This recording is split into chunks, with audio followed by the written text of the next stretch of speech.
నమస్తే welcome to Shivaji studio. ఈ రోజు మన టాపిక్ జనసేనకు కేంద్ర ఎన్నికల సంఘం గుర్తింపు।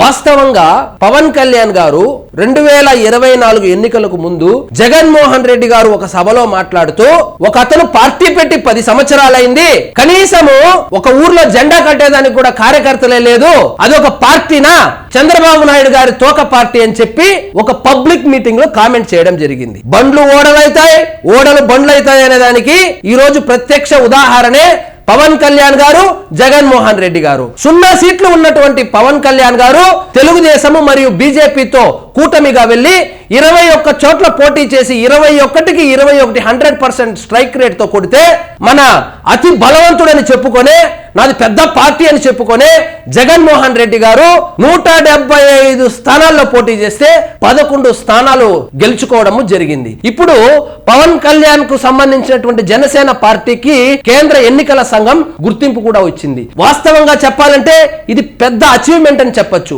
ఎందుకంటే కొత్తగా పెట్టే పార్టీలకు ఉన్నటువంటి సమస్య ఆ ఎన్నికల గుర్తే। ఇప్పుడు ఈ ఎన్నికల గుర్తు మీద రిజిస్టర్డ్ పార్టీ గుర్తింపు లేని కారణంగా జగన్మోహన్ రెడ్డి గారికి సంబంధించిన వైఎస్ఆర్సీపీ ఎక్కడెక్కడైతే తెలుగుదేశం పార్టీ పోటీలో ఉందో జనసేన పార్టీ పోటీ చేయకుండా మద్దతు ఇచ్చే చోట్ల గాజు గ్లాసు, అది ఫ్రీ సింబల్ గా ఉండడం వల్ల గాజు గ్లాసు గుర్తు కూడా అక్కడ ఒక అభ్యర్థిని నిలబెట్టి అతనికి వచ్చేటట్లు చేసి ఓట్లు చీల్చాలి అనే కుటిల ప్రయత్నాలు కూడా చేశాడు। ఇక మీదట అలాంటి కుటిల ప్రయత్నాలు చేయడానికి కుదరకుండా గాజు గ్లాస్ అనేది పర్మనెంట్ గా ఇంకా జనసేనకే చెందేటట్లు కేంద్ర ఎన్నికల సంఘం గుర్తింపు అయితే ఇచ్చేసింది।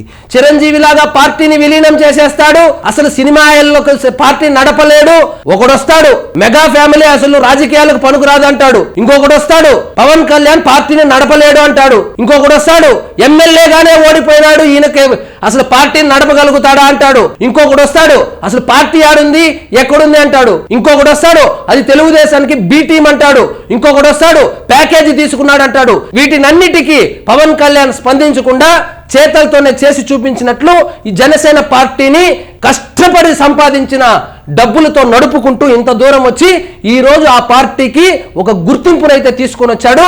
వాస్తవంగా 21కి 21 సీట్లు గెలిచి 100% స్ట్రైక్ రేట్ కొట్టడము ఒక గొప్ప అయితే, ఎన్నికల సంఘము గుర్తించి ఒక పార్టీకి గుర్తింపు ఇవ్వడం కూడా ఒక అచీవ్మెంట్ లాగానే భావించాలి। ఈ గుర్తింపుతో జనసేన పార్టీకి బాల అరిష్టాలు ఏవైతే ఉన్నాయో అవి పూర్తిగా తొలగిపోయిందని చెప్పవచ్చు। ఇక రెబల్స్ ని పెట్టి అదే పేరులాగా ఉండే పేరునే పెట్టి గాజు గ్లాస్ ని ఇంకొకరిని నిలబెట్టి ఓటర్ని కన్ఫ్యూజ్ చేయాలని ఇంకెవరైనా ట్రై చేసే అవకాశం అయితే లేకపోలేదు। ఇప్పుడు ప్రస్తుతానికి ఆంధ్రప్రదేశ్ లో ఉన్నటువంటి గుర్తింపు కలిగిన పార్టీల్లో జనసేన కూడా స్థానం సంపాదించుకోవడం నిజంగా పవన్ కళ్యాణ్ గారిని అభినందించవలసిందే। కాబట్టి ఈ గుర్తింపు ఏదైతే ఉందో మంచి ఉపశమనం జరిగింది జనసేన పార్టీకని జన సైనికులు సోషల్ మీడియా వేదికగా సంబరాలు చేసుకుంటున్నారు। ఇదండి ఈ రోజు మన టాపిక్। మీకు ఈ వీడియో నచ్చినట్లయితే లైక్ చేయండి, షేర్ చేయండి, ఛానల్ మాత్రం సబ్స్క్రైబ్ చేసుకోవడం మర్చిపోవద్దు। జై హింద్।